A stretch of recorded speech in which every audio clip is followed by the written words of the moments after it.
Hello everyone, welcome to my channel. आज मैं आप लोगों के लिए लेकर आया हूं क्लास 11 अकाउंट्स का बहुत ही इंपॉर्टेंट चैप्टर जिसका नाम है depreciation. Depreciation half yearly exams के लिए तो काफी इंपॉर्टेंट है ही, साथ ही साथ फाइनल्स एग्जाम के लिए भी ये काफी इंपॉर्टेंट चैप्टर है। इससे एक क्वेश्चन 100% आएगा ही आएगा। ठीक है, तो ये जो वीडियो है ये वन शॉट वीडियो है। आज एक ही वीडियो के अंदर आपका पूरा डेप्रिसिएशन का कॉन्सेप्ट क्लियर हो जाएगा। सबसे पहले मैं आपको मीनिंग ऑफ डेप्रिसिएशन के बारे में बताऊंगा, उसके बाद डेप्रिसिएशन से मिलते जुलते दो तीन वर्ड जो हैं जैसे कि अमोर्टाइजेशन, डिप्लीशन, इसका मतलब समझाऊंगा और ये कहाँ यूज होते हैं ये वर्ड्स ये बताऊंगा। कॉजेज ऑफ डेप्रिसिएशन के बारे में बात करेंगे और नीड्स ऑफ डेप्रिसिएशन के बारे में हम लोग आज की वीडियो में बात करेंगे। इसके बाद में आपको डेप्रिसिएशन के कौन कौन से मेथड्स हैं, कैसा कैसा फॉर्मूला उसमें यूज करना है, प्रैक्टिकल क्वेश्चन भी हम लोग इस वीडियो के अंदर में बनाएंगे। ठीक है, तो एक वीडियो के अंदर यानी कि 20 से 25 मिनट के अंदर अंदर आपका फुल कॉन्सेप्ट क्लियर हो जाएगा। तो वीडियो को बिल्कुल भी स्किप नहीं करना है, पूरे वीडियो देखना है। ठीक है, तो चलिए स्टार्ट करते हैं और देखते हैं कि डेप्रिसिएशन में क्या क्या समझने और सीखने के लायक है। सबसे पहले हम लोग स्टार्ट करेंगे डेप्रिसिएशन के मीनिंग से। ठीक है, देखिए डेप्रिसिएशन का क्या मतलब होता है। Depreciation refers to decline in the value of tangible fixed assets, ठीक है, due to wear and tear, passage of time और ऑब्सोलेसेंस। ठीक, अब मैं आपको बिल्कुल आम आदमी की लैंग्वेज में समझाता हूं डेप्रिसिएशन होता क्या है। देखिए कोई भी बिजनेस है तो उस बिजनेस में बहुत सारे एसेट्स को यूज किया जाता है। ठीक है, जैसे कि building, plant, machine, furniture, motor vehicle, truck, computer, laptop हम लोग बिजनेस में यूज करते हैं। तो यूज करने के कारण धीरे धीरे एसेट्स की वैल्यू में क्या होता है, कमी आने लग जाती है। ठीक है, और इसी कमी को, इसी डिक्रीज को हम लोग क्या बोलते हैं, डेप्रिसिएशन बोलते हैं। क्योंकि डेप्रिसिएशन क्या है, एक तरह का लॉस है। ठीक, जैसे कि मैं एक एग्जांपल लेके आपको समझाता हूं। जैसे कि मान लीजिए एक बिजनेसमैन है जो एक ट्रक खरीदता है 20 लाख में। ठीक है, 20 लाख में एक ट्रक को वो खरीदता है, एक साल उस ट्रक को वो चला लेता है। एक साल के बाद अगर वो ट्रक किसी को 20 लाख में देगा तो कोई लेगा उससे? नहीं लेगा। क्यों? क्या हो गया उस ट्रक में? तो उस ट्रक में क्या हो गया है कि चलने के कारण, यूज करने के कारण उस ट्रक में अब पहले जैसे काम करने की कैपेसिटी नहीं रही है। कहीं ना कहीं कैपेसिटी में क्या हो गया है, कुछ ना कुछ कमी आ गई है। ठीक है, इसी कमी को हम लोग क्या बोलते हैं, डेप्रिसिएशन बोलते हैं। ये बहुत सारे कारणों से होता है। नॉर्मली डेप्रिसिएशन जो होता है वियर एंड टियर के कारण होता है। ठीक है, वियर एंड टियर के कारण ही क्या होता है, डेप्रिसिएशन मेनली होता है। और भी बहुत सारे कारणों से डेप्रिसिएशन होता है। यानी कि जब हम लोग ट्रक को एक साल चलाएंगे तो ट्रक के काम करने की कैपेसिटी में क्या होता है, कमी आने लग जाती है। यानी कि उसकी वैल्यू धीरे धीरे क्या होता है, घटने लग जाती है। और इसी कमी को हम लोग डेप्रिसिएशन बोलते हैं। डेप्रिसिएशन एक तरह का लॉस है जिसके लिए अकाउंटिंग करना जरूरी हो जाता है। ठीक है, तो हम लोग इस चैप्टर में देखेंगे कि डेप्रिसिएशन को कैसे कैलकुलेट किया जाता है और उसको कैसे, उसके लिए अकाउंटिंग प्रोसेस है। ठीक है, अब हम लोग आगे बढ़ते हैं। डेप्रिसिएशन का मतलब आप लोग समझ गए होंगे। अब डेप्रिसिएशन से मिलते जुलते एक दो वर्ड को हम लोग यहां पर समझने की कोशिश करेंगे। ठीक है, डेप्रिसिएशन, अमोर्टाइजेशन और डिप्लीशन। ठीक है, तीनों का मतलब एक ही होता है कि एसेट्स की वैल्यू में क्या हो रही है, कमी हो रही है। ठीक है, लेकिन तीनों अलग अलग जगह में तीनों को हम लोग यूज करते हैं। सबसे पहले हम लोग डेप्रिसिएशन के बारे में बात करेंगे। किसी भी फिक्स्ड टेंजिबल एसेट्स को जब हम लोग यूज करते हैं, टेंजिबल फिक्स्ड एसेट को, जैसे कि बिल्डिंग, प्लांट, मशीन, फर्नीचर, ठीक है, तो उनकी वैल्यू में वियर एंड टियर के कारण और भी कारणों से क्या होता है, कमी आने लग जाती है। उसी कमी को हम लोग डेप्रिसिएशन बोलते हैं। यानी फिक्स्ड एसेट्स, यानी टेंजिबल फिक्स्ड एसेट के मामले में जिस वर्ड को यूज किया जाता है उस वर्ड को हम लोग डेप्रिसिएशन बोलते हैं। ठीक है, अमोर्टाइजेशन कब यूज किया जाता है, यानी कि हम लोग अमोर्टाइजेशन वर्ड का प्रयोग कब करेंगे? इसका यूज किया जाता है इनटेंजिबल एसेट्स के लिए, जैसे कि गुडविल, कॉपीराइट, पेटेंट। ठीक है, इनकी भी एक लिमिटेड लाइफ होती है। ठीक, तो इन सब को भी धीरे धीरे, जैसे कि मान लीजिए कि एक आदमी कहीं से किसी पेटेंट को परचेस करता है। ठीक है, पेटेंट का मतलब, या फिर कॉपीराइट को परचेस करता है, तो उसकी एक लाइफ होती है जैसे 5 साल, 10 साल। ठीक है, तो 5 साल 10 साल के बाद उसकी वैल्यू क्या होगी, जीरो हो जाएगी। तो उसको ड्यूरिंग द लाइफ पीरियड क्या किया जाता है, धीरे धीरे धीरे धीरे प्रॉफिट एंड लॉस अकाउंट में ट्रांसफर किया जाता है, जिसको हम लोग राइट ऑफ करना कहते हैं। ठीक है, तो जब हम लोग गुडविल, कॉपीराइट, पेटेंट, इन सब इंटेंजिबल मतलब आंख से नहीं दिखाई देने वाले एसेट्स को जब राइट ऑफ करते हैं तो इसी को अमोर्टाइजेशन कहा जाता है। इसका भी मतलब सेम डेप्रिसिएशन की तरह ही है कि एसेट की वैल्यू में क्या हो रहा है, कमी आने लग जाती है धीरे धीरे धीरे धीरे। ठीक है, जैसे जैसे टाइम बीतेगा उसकी वैल्यू क्या होगी, घटने लग जाएगी। और इस वैल्यू धीरे धीरे हम लोग क्या करेंगे, उसको जो भी वैल्यू कम हो रही है उसको राइट ऑफ करेंगे। राइट ऑफ करने के प्रोसेस को ही हम लोग क्या बोलते हैं, अमोर्टाइजेशन बोलते हैं। ठीक है, डिप्लीशन वर्ड यूज किया जाता है जनरली माइंस में, माइंस के लिए, ठीक है, या फिर ऑयल वेल के लिए, या फिर ऐसे आप बोलिए कि ऐसा एसेट जो कि वेस्टिंग एसेट है उसके लिए हम लोग क्या करते हैं, डिप्लीशन वर्ड का यूज करते हैं। जैसे कि मान लीजिए कि एक बिजनेसमैन है जो कि 10 लाख रुपए में एक कोल माइंस को परचेज करता है। ठीक है, अब जैसे जैसे वो कोल माइन से कोयला निकालेगा तो धीरे धीरे उस कोल्स माइन की वैल्यू क्या होगी, घटने लग जाएगी। ठीक है, तो इसी कमी को यानी कोल माइंस की जैसे जैसे वैल्यू कम होने लग जाएगी उसी कमी को हम लोग क्या बोलते हैं, डिप्लीशन बोलते हैं। ठीक, यानी फिक्स्ड एसेट्स की वैल्यू में जब कमी आ जाती है तो उसको डेप्रिसिएशन बोला जाता है। इनटेंजिबल एसेट्स की वैल्यू में जब कमी आने लग जाती है और उसको जब हम लोग राइट ऑफ करते हैं तो उसको अमोर्टाइजेशन बोलते हैं।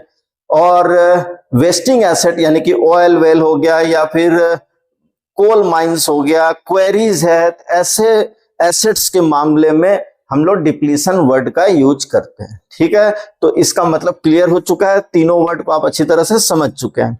अब हम लोग बात करेंगे कॉजेज ऑफ डेप्रिसिएशन के बारे में कि डेप्रिसिएशन किन कारणों की वजह से होता है। ठीक है, यानी डेप्रिसिएशन एसेट्स, कोई भी एसेट है, फिक्स्ड एसेट है, उसकी वैल्यू में कमी आ रही है तो आखिर वो किन कारणों की वजह से आता है हम लोग वो देखेंगे। सबसे पहले wear and tear due to use. हम लोग जब भी किसी एसेट को यूज करते हैं, जैसे कि अभी हम लोग वो ने आपको ट्रक का एग्जांपल लिया, कोई भी एसेट है, कोई मशीनरी है, कंप्यूटर है या फर्नीचर है, जब हम लोग उसको यूज करते हैं तो नॉर्मली क्या होता है, वियर एंड टियर के कारण उसकी वैल्यू धीरे धीरे कम होने लग जाती है। ठीक है, इफ्लक्शन ऑफ टाइम, बहुत सारे एसेट होते हैं जो कि अगर आप यूज नहीं भी कर रहे हैं लेकिन टाइम बीतने के कारण धीरे धीरे उनकी वैल्यू क्या होती है, कम होने लग जाती है। जैसे लीज, हम लोग कोई एसेट लीज में लेते हैं तो जैसे लीज का टाइम खत्म होगा एसेट की वैल्यू भी क्या होगी, हमारे लिए खत्म हो जाएगी। ठीक है, ऑब्सोलेसेंस का मतलब होता है आउटडेटेड हो जाना। ठीक है, जैसे कि हम लोग कोई मशीनरी यूज कर रहे हैं, कोई मोबाइल फोन यूज कर रहे हैं, लैपटॉप यूज कर रहे हैं, कंप्यूटर यूज कर रहे हैं और उससे अच्छा कोई लैपटॉप या कोई कंप्यूटर, चाहे मोबाइल, चाहे मशीनरी, यानी इन्वेंशन, नए नए इन्वेंशन होते हैं, नए नए आविष्कार होते रहते हैं। अगर कोई नई टेक्नोलॉजी की वजह से कोई नया एसेट अच्छी क्वालिटी का आ जाता है, अच्छी टेक्नोलॉजी का आ जाता है तो हम लोग क्या करते हैं, पुराने वाले एसेट की वैल्यू धीरे धीरे अपने आप क्या हो जाती है, अचानक से डाउन हो जाती है। इसी को हम लोग ऑब्सोलेसेंस बोलते हैं, यानी अप्रचलित हो जाना, आउटडेटेड हो जाना। इसके कारण भी क्या होता है, एसेट की वैल्यू अपने आप घट जाती है।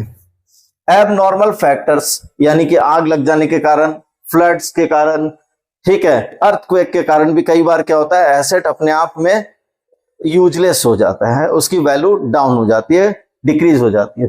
Permanent fall in market value, कभी कभी किसी किसी एसेट की मार्केट वैल्यू परमानेंटली फॉल हो जाती है जिसके कारण भी एसेट क्या होता है, उसकी वैल्यू कम हो जाती है। ठीक है, इसके बाद need for providing depreciation, depreciation क्यों प्रोवाइड करना चाहिए, यानी कि डेप्रिसिएशन को कैलकुलेट क्यों करना चाहिए और उसको अकाउंट्स में क्यों उसका ट्रीटमेंट करना चाहिए, वो अब हम लोग देखेंगे कि डेप्रिसिएशन निकालना कंपलसरी क्यों हो जाता है। ठीक है, जिसमें फर्स्ट रीजन है टू डिटरमाइन करेक्ट प्रॉफिट और लॉस। ठीक है, करेक्ट प्रॉफिट और लॉस निकालने के लिए डेप्रिसिएशन को लिखना बहुत जरूरी हो जाता है। जैसे कि हम लोग प्रॉफिट एंड लॉस अकाउंट बनाते हैं प्रॉफिट एंड लॉस कैलकुलेट करने के लिए, तो डेप्रिसिएशन जो है नॉन कैश आइटम है। ठीक है, यानी हम लोग जब किसी एसेट को यूज करते हैं तो उसकी वैल्यू धीरे धीरे कम होने लग जाती है, ये बिजनेस के लिए लॉस है। अगर हम लोग डेप्रिसिएशन को प्रॉफिट एंड लॉस अकाउंट में एज एन एक्सपेंसेस नहीं दिखाते हैं तो हमारा प्रॉफिट क्या होगा, ज्यादा दिखने लग जाएगा, जबकि रियलिटी में प्रॉफिट क्या है, कम है। तो डेप्रिसिएशन जब हम लोग वहां पर लिखते हैं तो हमारे पास एक्चुअल प्रॉफिट का फिगर आता है। इसलिए डेप्रिसिएशन को कैलकुलेट करके प्रॉफिट एंड लॉस अकाउंट के डेबिट साइड में लिखना जरूरी हो जाता है, ताकि हम लोग करेक्ट प्रॉफिट का पता लगा सके। दूसरा, to show true and fair view of financial position. देखिए, कोई भी एसेट जो होता है उसको हम लोग बैलेंस शीट के एसेट साइड में दिखाते हैं। जैसे कि मान लीजिए कि मैंने एक मशीनरी को 1 लाख में खरीदा, कितने साल पहले, 2 साल पहले, ठीक है। अगर मैं डेप्रिसिएशन कैलकुलेट नहीं करता हूं, डेप्रिसिएशन के बारे में कुछ भी काम हम लोग नहीं करते हैं, तो वो एसेट बैलेंस शीट में 2 साल के बाद भी वो जितने में हम लोगों ने खरीदा था 1 लाख में, तो 1 लाख का ही दिखाया जाएगा, जो कि गलत है, क्योंकि आज के डेट में उसकी वैल्यू क्या हो चुकी है, डिक्रीज हो चुकी है।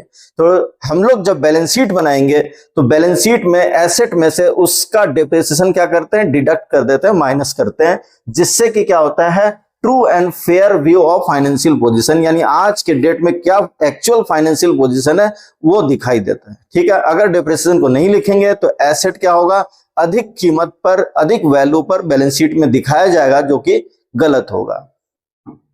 To determine correct cost of production. जब हम लोग कोई सामान बना के यानी मैन्युफैक्चर करके बेचते हैं, ठीक है ना, यानी कोई भी प्रोडक्ट हम लोग बना के बेचते हैं, ठीक है, तो उस समय क्या होता है, डेप्रिसिएशन एक तरह का कॉस्ट ऑफ प्रोडक्शन ही होता है। यानी कि हम लोग मशीनरी का यूज कर रहे हैं तो मशीनरी की वैल्यू क्या होगी, प्रोडक्शन के कारण डिक्रीज होगी, ये बिजनेस के लिए लॉस है। ठीक है। तो अगर कॉस्ट ऑफ प्रोडक्शन में हम लोग डेप्रिसिएशन को इंक्लूड नहीं करेंगे तो हमारे पास क्या होगा, गलत कॉस्ट ऑफ प्रोडक्शन आएगा, और जिसके कारण क्या होगा कि हम लोग सेलिंग प्राइस भी सही नहीं निकाल पाएंगे। इसीलिए डेप्रिसिएशन को निकाल कर कॉस्ट ऑफ प्रोडक्शन में शामिल करना जरूरी हो जाता है। To provide funds for replacement. देखिए क्या होता है, डेप्रिसिएशन नॉन कैश एक्सपेंसेस है, ठीक है, यानी कि डेप्रिसिएशन जैसे कोई भी एसेट है, हम लोग उसको यूज कर रहे हैं तो उसकी वैल्यू घट रही है, लेकिन उसके लिए हम लोगों को कोई पेमेंट यानी पैसा किसी को नहीं देना पड़ता है, ठीक है, लॉस है लेकिन उसके लिए कोई पैसा नहीं देना पड़ता। ठीक। तो जो भी डेप्रिसिएशन के कारण वैल्यू में कमी आ रही है वो पैसा बिजनेस में ही रह रहा है, तो हम लोग क्या करते हैं कि एक सिंकिंग फंड बना लेते हैं, ठीक, और डेप्रिसिएशन, हर साल का डेप्रिसिएशन मान लो 10,000 है, तो हर साल सिंकिंग फंड में 10,000 ट्रांसफर करते हैं और वो पैसा कहीं बिजनेस के बाहर इन्वेस्ट कर देते हैं। ठीक है।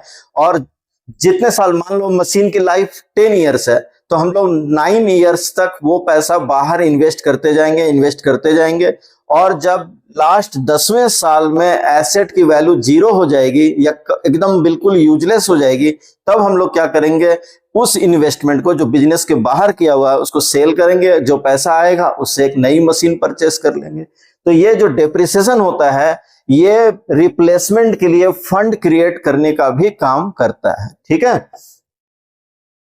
To comply with legal provisions. ठीक है।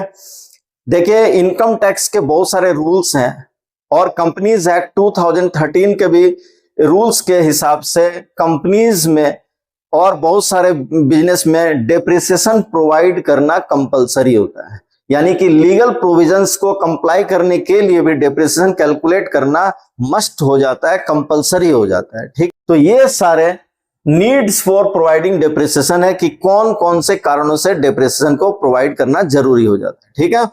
अब हम लोग आगे बढ़ेंगे, जो मेन मुद्दा है अब हम लोग उसको स्टार्ट करेंगे, यानी कि अब हम लोग प्रैक्टिकल पोर्शन की तरफ बढ़ रहे हैं। ये थियोरेटिकल पोर्शन हो गया, अब हम लोग प्रैक्टिकल पोर्शन की तरफ बढ़ेंगे, यानी कि अब हम लोग देखेंगे कि डेप्रिसिएशन को कैसे कैलकुलेट किया जाता है, कौन कौन से मेथड्स को यूज करके डेप्रिसिएशन को निकाला जाता है, कौन सा फॉर्मूला लगेगा, हम लोग अकाउंट्स कैसे बनाएंगे, और उसके बाद हम लोग एक प्रैक्टिकल क्वेश्चन भी बनाएंगे साथ साथ में। ठीक है।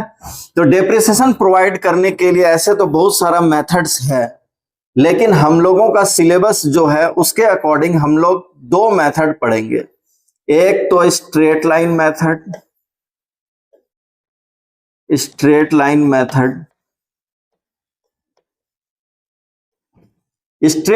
मेथड का एक और नाम है original cost method, original cost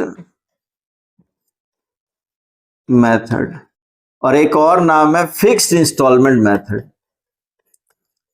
fixed installment method. एक ही मेथड है लेकिन नाम अलग अलग है, 3 नाम है। और स्ट्रेट लाइन मेथड का एक और नाम है, यानी कि शॉर्ट फॉर्म है एसएलएम मेथड। ठीक है, तो तीनों का तीनों नाम याद करना जरूरी है, क्योंकि क्वेश्चन में कभी ओरिजिनल कॉस्ट मेथड बोल देगा, कभी फिक्स्ड इंस्टॉलमेंट मेथड बोल देगा, कभी एसएलएम बोल देगा, कभी स्ट्रेट लाइन बोल देगा। तो ये सब नाम अगर आप याद नहीं करके रखेंगे तो आपको लगेगा कि कोई और मेथड है। ठीक है, तो मेथड एक ही है, नाम अलग अलग है। ठीक है, अब सेकंड मेथड है हमारा written down value method. Written down value method,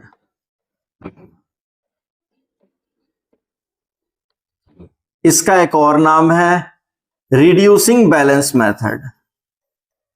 reducing balance method, और इस मेथड का भी एक और नाम है diminishing balance method. Diminishing balance method, और इसका एक शॉर्ट फॉर्म है यानी कि WDV मेथड, यानी रिटन डाउन वैल्यू मेथड को हम लोग शॉर्ट में WDV मेथड भी बोल सकते हैं। ठीक है, तो ये सेकंड मेथड है, इसमें भी 3 नाम है, और ये फर्स्ट मेथड है, इसमें भी 3 नाम है। तो हम लोग स्टार्ट करेंगे फर्स्ट मेथड से। ठीक है, और उसके बाद कुछ क्वेश्चन सॉल्व करने के बाद हम लोग फिर सेकंड मेथड में जाएंगे, जिससे कि आपको इसको समझना थोड़ा आसान हो जाएगा। एक साथ दोनों मेथड के बारे में बात करेंगे तो थोड़ा सा कंफ्यूजन क्रिएट हो जाएगा। ठीक है, अब हम लोग फर्स्ट मेथड से बात करते हैं। स्ट्रेट लाइन मेथड में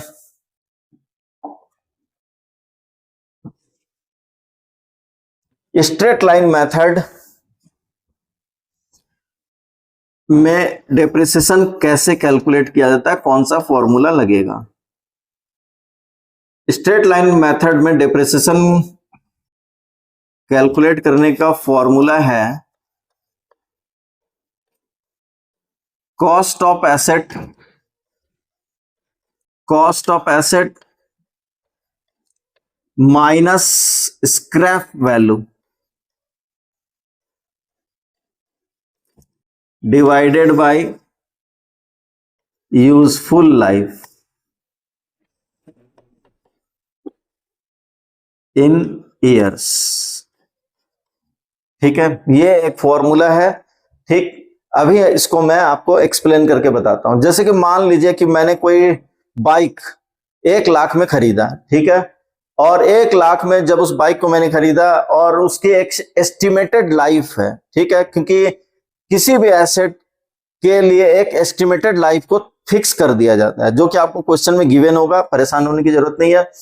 एक एस्टिमेटेड यूजफुल लाइफ क्वेश्चन में गिवन होगी। ठीक है, तो 1 लाख में एसेट को खरीदा, मान लो कि वो 10 साल चलेगा। ठीक, तो 10 साल तक हम लोग उसको यूज कर पाएंगे अच्छी तरह से। तो 10 साल के बाद वो यूजलेस हो जाएगा, तो हम लोग उसको स्क्रैप में यानी कि कबाड़ी में यानी कि रद्दी में बेच देंगे।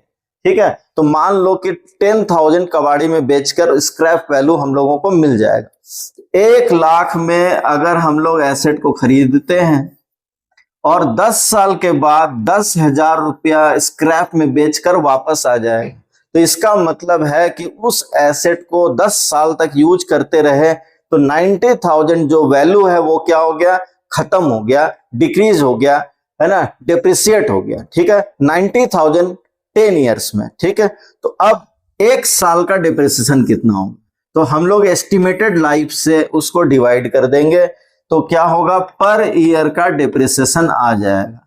ठीक है, पर एनम डिप्रिसिएशन कितना आ गया, 9,000। ये 1 साल का डिप्रिसिएशन निकल गया हमारा। ठीक है, यानी कि टोटल डिप्रिसिएशन कितना हो गया 10 ईयर्स में 90,000, तो 1 साल का कितना हुआ 9,000। ठीक है, इस मेथड की खासियत यह है कि इस मेथड में जो डिप्रिसिएशन हम लोग कैलकुलेट कर लेते हैं वो डिप्रिसिएशन क्या होता है, फिक्स हो जाता है। हर साल वही अमाउंट डिप्रिसिएशन का हम लोग चार्ज करेंगे। ठीक है, डिप्रिसिएशन का अमाउंट एक ही हालत में कम हो सकता है, कब, जब एसेट को या तो हम लोग बीच में खरीदेंगे या फिर बीच में क्या करेंगे, सेल आउट करेंगे। यानी कि मान लो हमारा साल चल रहा है अप्रैल टू मार्च, और हम लोग अप्रैल टू मार्च साल चल रहा है और हम लोग एसेट को खरीदते हैं कब, 1 अक्टूबर को। 1 अक्टूबर को अगर हम लोग खरीदेंगे तो हम लोग अक्टूबर से मार्च यानी कि इस साल हम लोग मशीन को कितने दिन यूज कर पाएंगे, सिर्फ 6 मंथ। तो उस हालत में हम लोग हाफ ईयर का डेप्रिसिएशन चार्ज करेंगे, तभी जाके डेप्रिसिएशन का अमाउंट क्या होगा, कम लगेगा। और अगर बीच में, साल के बीच में अगर उसको बेच देते हैं तो भी हम लोग मंथ काउंट करके या डेज काउंट करके डेप्रिसिएशन चार्ज करेंगे, तभी जाके डेप्रिसिएशन का अमाउंट क्या होगा, घटेगा यानी कि कम होगा। और अगर फुल ईयर का डेप्रिसिएशन हम लोग चार्ज करेंगे तो वो हर साल के लिए यानी पूरे 10 साल तक हर एक साल 9000 9000 9000 लगेगा। इसीलिए इस मेथड का नाम स्ट्रेट लाइन मेथड है, फिक्स्ड इंस्टॉलमेंट मेथड है। ठीक है, तो यानी कि हर एक साल का डेप्रिसिएशन कितना हो जाएगा, फिक्स हो जाएगा। ठीक, एक तो ये फॉर्मूला हुआ। इसी मेथड में डेप्रिसिएशन का एक और फॉर्मूला होगा। डेप्रिसिएशन को आप एक और तरीके से निकाल सकते हैं, कॉस्ट ऑफ एसेट। यानी कि कभी कभी क्वेश्चन में स्क्रैप वैल्यू और यूजफुल लाइफ नहीं दिया हुआ रहेगा, तब आपको बदले में परसेंटेज यानी कि रेट ऑफ डेप्रिसिएशन 10% 15% जरूर गिवन होगा। तो हम लोग क्या करेंगे, cost of asset into rate by 100 इस तरह से कैलकुलेट कर लेंगे। ठीक है, बात समझ में आ गई। ये तो फॉर्मूला हो गया। अब हम लोग एक प्रैक्टिकल क्वेश्चन बनाते हैं जिससे कि पता चलेगा कि स्ट्रेट लाइन मेथड में कैसे कैसे क्या क्या अकाउंटिंग ट्रीटमेंट होता है।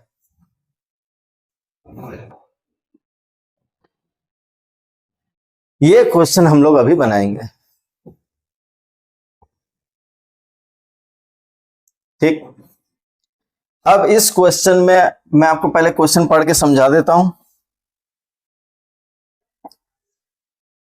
Question number 1, Simba enterprises purchase a machine on April 1, 2021। तो हम लोग पहले इस डेट को ध्यान से देख लेंगे। अप्रैल 2021 की डेट है। 2021 में हम लोग एक मशीन खरीद रहे हैं, कितने में, 1 लाख में। ठीक है, परचेज का डेट याद रखना है। On July 2022 a new machine for ₹2 lakh was purchased. यानी कि एक मशीन हम लोग अप्रैल 2021 में खरीदेंगे और सेकंड मशीन हम लोग जुलाई 2022 में खरीदेंगे। ठीक है, the machine purchased on April 1, 2021 यानी कि फर्स्ट वाली मशीन को हम लोग क्या करेंगे, सोल्ड, बेच देंगे 35,000 में। कब, तो अक्टूबर 1, 2023 में।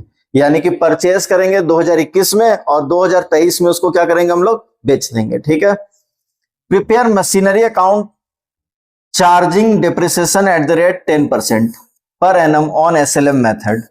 ठीक है, और बुक्स कब क्लोज करते हैं हम लोग, मार्च में। तो हम लोगों को इतने बड़े क्वेश्चन में सिर्फ 3 डेट को याद रखना है, 3 डेट को याद रखना है। यहीं पर मैं आपके लिए लिख देता हूं वो डेट।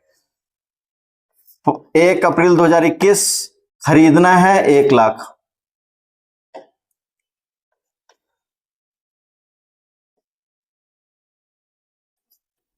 एक लाख में एक मशीन को खरीदेंगे। फिर हम लोग जुलाई 2022 फर्स्ट जुलाई 2022 में भी एक मशीन खरीदेंगे, कितने में, 2 लाख में। और उसके बाद हम लोग इस डेट में 2023 अक्टूबर 1 अक्टूबर 2023 में एक मशीन को बेच देंगे। बेच के आएगा कितना, 35,000। यानी कि यहां पर P लिख देते हैं परचेज और यहां पर S लिख देते हैं सेल। ठीक है, बस 3 डेट को याद रखना है और कुछ भी इस क्वेश्चन में नहीं है। और डिप्रेशन का रेट कितना है, 10% एसएलएम मेथड से, बस। और इस क्वेश्चन के अंदर कुछ भी नहीं है। ठीक है, यानी कि 2 मशीन खरीदना है और एक फर्स्ट वाली मशीन को क्या करना है, इस डेट में सेल आउट कर देना है। ठीक है, और उसके बाद हम लोग का ये क्वेश्चन कंप्लीट हो जाएगा। तो चलिए हम लोग बनाते हैं। सबसे पहले मशीनरी अकाउंट फॉर्मेट बना लेंगे।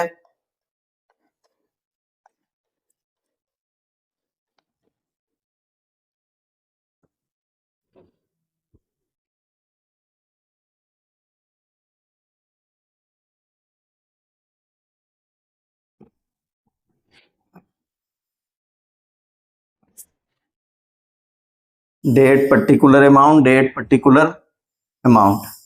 ठीक है, अब मैं कुछ रूल्स आपको बता देता हूं। ठीक है, हम लोग इसको जर्नल एंट्री के थ्रू भी समझ सकते हैं, लेकिन जर्नल एंट्री कहीं काम नहीं आता है तो हम लोग इसको डायरेक्ट अकाउंट बनाना ही सीख लेंगे तो ज्यादा अच्छा होगा। हम लोग जब भी कभी किसी मशीन को परचेज करेंगे, किसी भी एसेट को खरीदेंगे, तो डेबिट साइड में लिखेंगे टू बैंक, ठीक। अगर सेल करेंगे तो लिखेंगे बाय बैंक, ठीक है, क्योंकि मशीन को जब हम लोग खरीदेंगे तो machine account debit to bank, ये जर्नल एंट्री होगी। तो जब लेजर में पोस्ट करेंगे तो मशीन का लेजर बना रहे हैं, तो मशीन जर्नल एंट्री में कहाँ है? डेबिट में। उसके क्रेडिट में कौन है? बैंक। बैंक जर्नल एंट्री में क्रेडिट में है, तो हम लोग यहाँ लेजर में कहाँ लिखेंगे? डेबिट साइड में लिखेंगे। यानी कि जब भी एसेट को परचेज करेंगे हम लोग यहाँ पर टू बैंक लिखेंगे, ठीक है, और सेल करेंगे तो बाय बैंक लिखेंगे, ठीक। अब सेल करने पर दो बात हो सकती है, या तो प्रॉफिट या फिर लॉस। प्रॉफिट होने पर हम लोग इस साइड में लिखेंगे to profit and loss account, loss होने पर लिखेंगे by profit and loss account, ठीक। हर एक साल का डिप्रेशन, ईच ईयर का डिप्रेशन हम लोग इस साइड में निकाल के लिखेंगे बाय डिप्रेशन, और एक बार ईयर कंप्लीट होने पर हम लोग इसका बैलेंसिंग कर लेंगे, ठीक है। तो हम लोग यहां पर एसेट परचेस कर रहे हैं, कितने का एसेट परचेस कर रहे हैं? शुरू में 1 लाख का, अप्रैल 2021 1 लाख की मशीन हम लोग खरीद रहे हैं। तो यहां पर डेट आप लिख लीजिए, अप्रैल 1 2021 1 लाख, ठीक है। अब इस ईयर का एंड होगा मार्च 2022 में, ठीक है। तो मार्च 2022 तक हम लोगों को कोई और मशीनरी नहीं खरीदना है, ना बेचना है। हम लोग यहाँ पर सेकंड मशीन परचेज कर रहे हैं जुलाई 2022 में, यानी मार्च 2022 तक कोई भी और काम करने के लिए नहीं है, ना तो किसी मशीन को परचेज करना है, ना तो सेल करना है। तो हम लोग क्या करेंगे? सीधा डेप्रिसिएशन लगाएंगे, यानी जब भी कोई मशीन सेल या परचेज करेंगे तो हम लोग उसको लिखेंगे। अगर सेल परचेज नहीं करना है, एक ही मशीन है, तो मशीन को हम लोग यूज कर रहे हैं, तो यूज करने से क्या होगा? 1 साल के बाद उसकी वैल्यू में कुछ ना कुछ कमी जरूर आई होगी। उस डेप्रिसिएशन को निकालकर हम लोग इस साइड में लिखेंगे और एक बार बैलेंसिंग कर लेंगे, फिर नेक्स्ट ईयर का काम करेंगे, ठीक है। अभी कोई काम नहीं है तो हम लोग यहां पर क्या करेंगे? मार्च 2022 में, क्योंकि ईयर स्टार्ट हो रहा है अप्रैल में, तो ईयर एंड होगा मार्च में। मार्च 2022 में हम लोग यहां पर फर्स्ट मशीन का डेप्रिसिएशन कैलकुलेट करके लिखेंगे।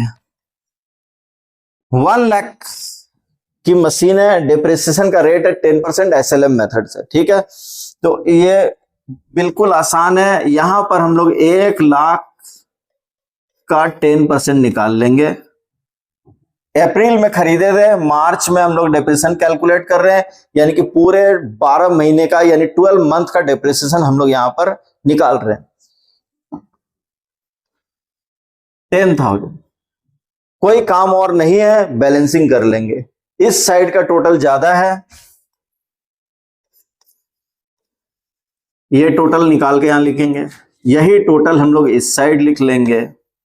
1 लाख, 1 लाख में 10,000 माइनस करेंगे, 90,000 हो गया। हम लोग यहां पर लिखेंगे by balance CD, by balance CD, ये 90,000 यहां पर बैलेंसिंग हो चुका है। अब नेक्स्ट डे, दूसरे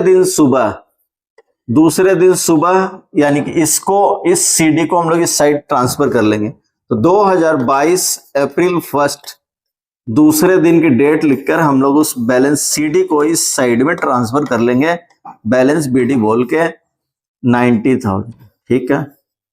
अब हम लोग का ये जो साल है, ये इस ईयर का एंड होगा मार्च 2023 में, ठीक है। तो मार्च 2023 यानी 22 से 23 के बीच में देख लेते हैं कि किसी एसेट को परचेज या सेल तो नहीं करना है। हाँ, करना है, ठीक है।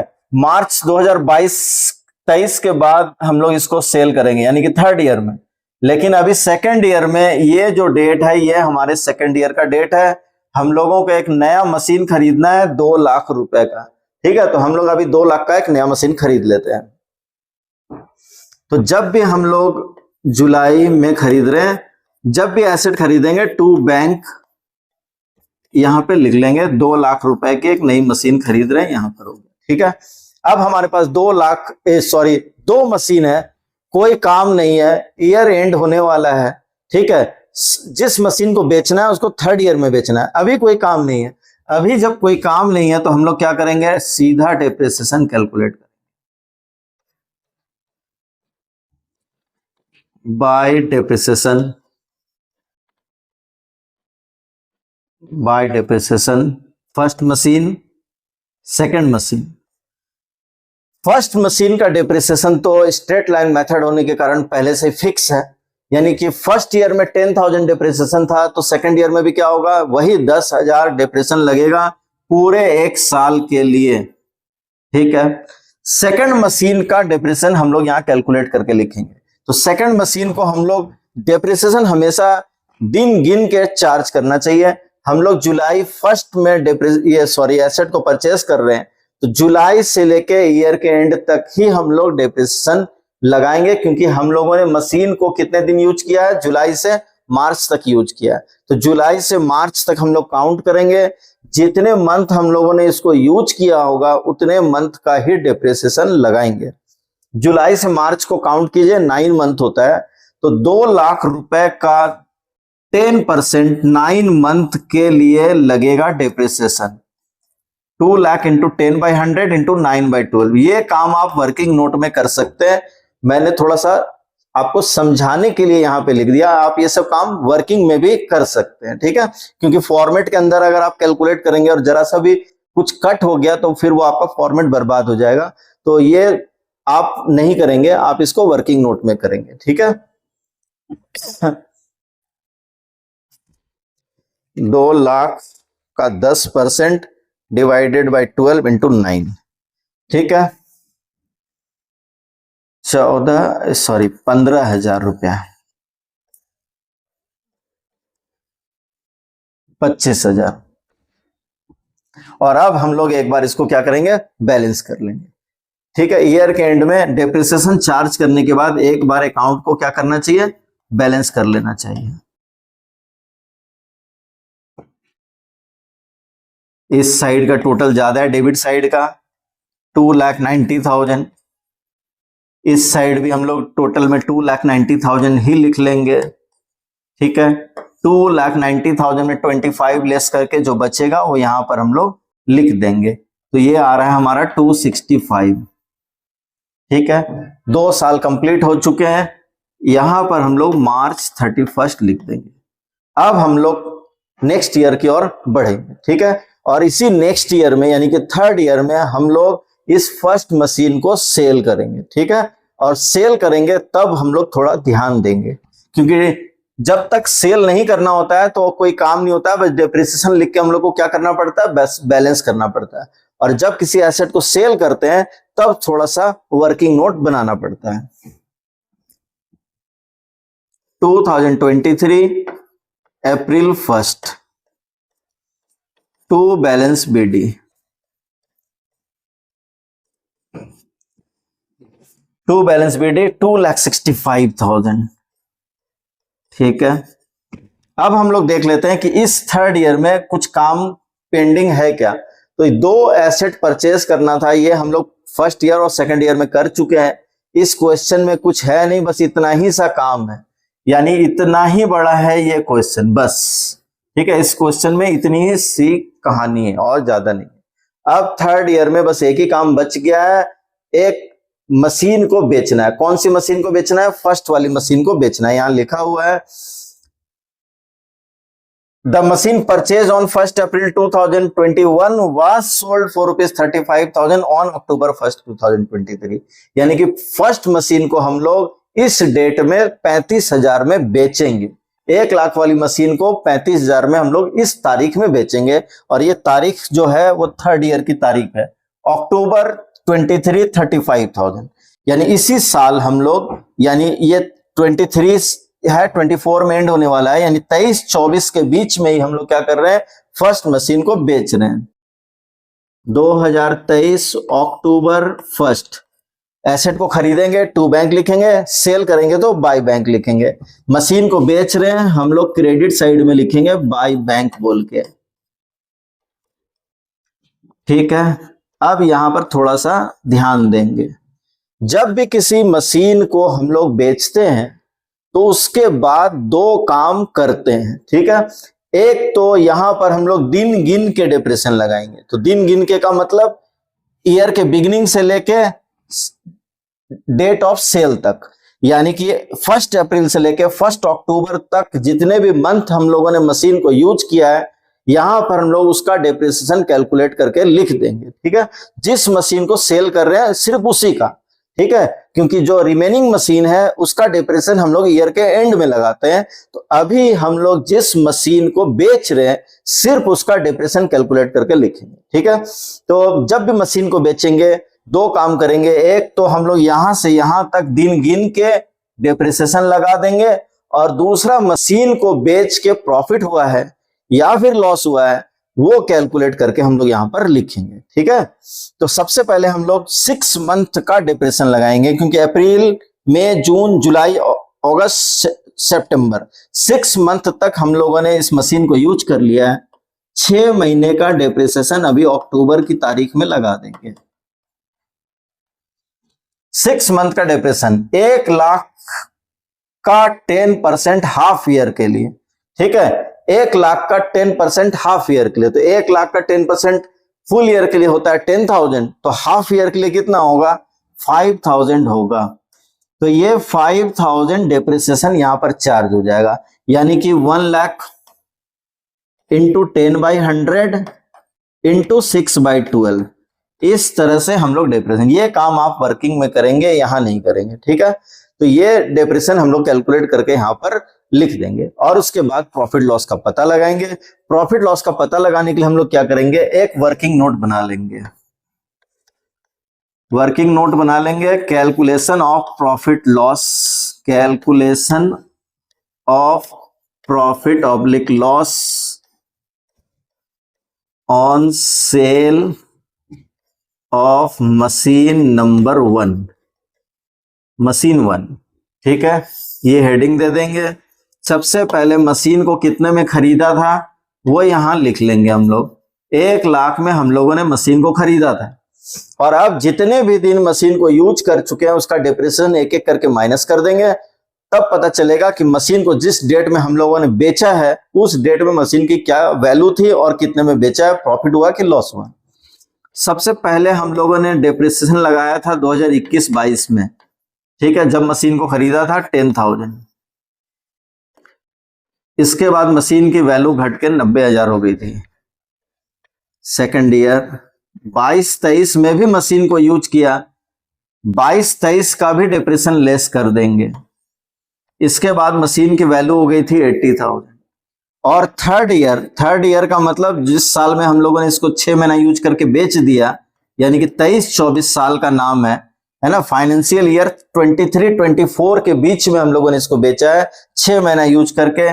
6 महीने का डेप्रिसिएशन 5,000 लगाया था, यानी कि आज के डेट में इस एसेट की वैल्यू यूज करने के कारण घटते घटते 75,000 हो गई थी। ठीक है, यानी 1 लाख में मशीन को हम लोगों ने खरीदा था, 2 साल कंप्लीट यूज किया और लास्ट ईयर में 6 महीना यूज किया, यानी कि 2.5 ईयर यूज करने के बाद हम लोगों ने इसको बेचा है। आज की डेट में मशीन की जो वैल्यू है ना, बुक वैल्यू जिसको बोलते हैं, वो 75,000 है, और 75,000 जिस एसेट का वैल्यू था उसको हम लोगों ने कितने में बेच दिया, उसको हम लोगों ने 35,000 35,000 में बेच दिया। ठीक है, अब इसमें से हम लोग सेल वैल्यू को माइनस करेंगे, सेल वैल्यू को माइनस करेंगे यहां से। सेल वैल्यू 35,000 है, 75,000 के एसेट को 35,000 में बेचने से क्या होगा, लॉस हो जाएगा।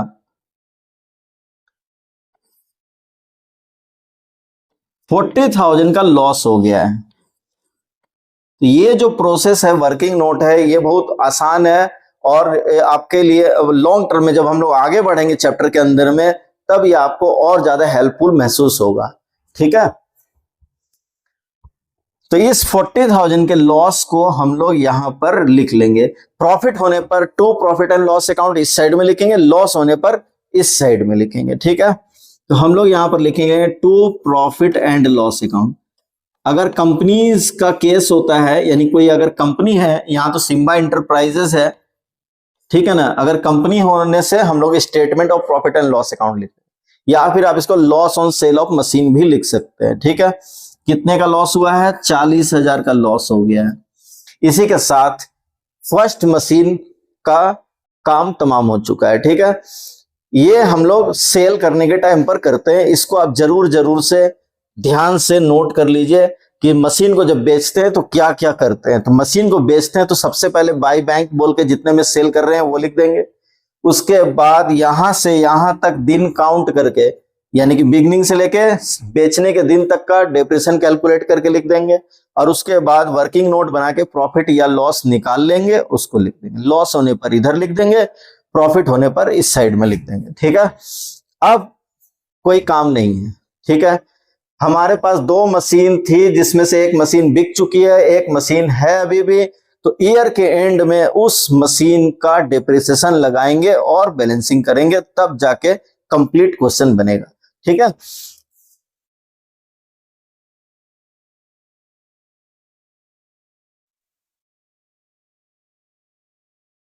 ईयर का एंड होगा हमारा मार्च 31 में 2024 में।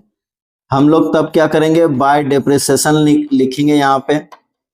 सेकंड मशीन जो है इसका फुल ईयर का डिप्रिसिएशन लगाएंगे। तो सेकंड मशीन को हम लोगों ने 22-23 में खरीदा था, 2022-23 में सिर्फ 9 मंथ यूज किया था, तो 9 मंथ का डिप्रिसिएशन हम लोगों ने लगाया था। लेकिन सेकंड मशीन को आज इस साल हम लोग पूरे साल यूज कर रहे हैं, क्योंकि मशीन हम लोग 2022 में ही खरीद चुके हैं। तो इस साल उसको पूरा साल यूज करेंगे। तो जब पूरा साल यूज करेंगे तो उसके ऊपर पूरे 1 साल का डिप्रिसिएशन लगाएंगे, यानी कि 2 लाख का 10% फुल ईयर के लिए लगेगा। ठीक है, तो 2 लाख का 10% कितना होगा, 20,000 होगा। ठीक है, अब कोई काम नहीं है तो हम लोग इसको क्या करेंगे, बैलेंस कर लेंगे। इस साइड का टोटल 265 हो रहा है, यही 265 हम लोग इस साइड भी लिख लेंगे।